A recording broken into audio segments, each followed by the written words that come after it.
By now, you may have heard that federal officials are saying they have taken into custody the person that they believe placed pipe bombs outside of the DNC and RNC headquarters in Washington, D.C. on January 5th, 2021. That's a day before the attack on the U.S. Capitol. Look, they've identified the person as Brian Cole Jr. of Prince William County, but it's been nearly 5 years, and you're probably wondering, well, what evidence led to this morning's arrest?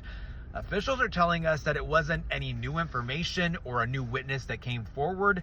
They're calling it due diligence. So inside of the Department of Justice, they gave us very little information to work with, but I've been sifting through court documents and here's what I've been able to gather. So the FBI does say that under the Trump administration, they brought in an entire new team of investigators, of experts to sift through 3 million lines of evidence. But here's what the court documents are saying.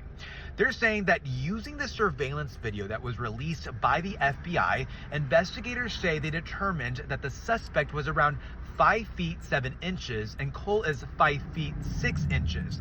They also say that Cole uses corrective glasses similar to the person that was seen on that surveillance video.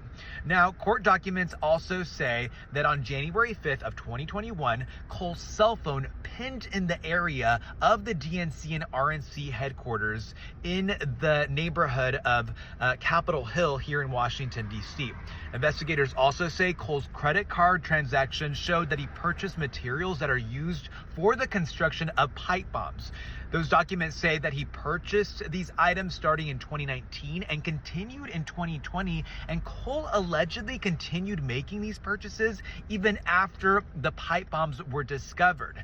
Now, DC's U.S. Attorney Jeanine Pirro says that for now, Cole is facing charges for the use of an explosive device and attempted malicious destruction by means of an explosive, but she also said he could be facing additional charges. Here's what we don't know.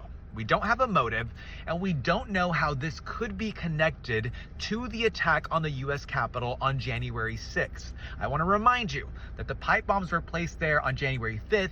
However, they were found the very next day on January 6th while the police was dealing with the attack on the U.S. Capitol.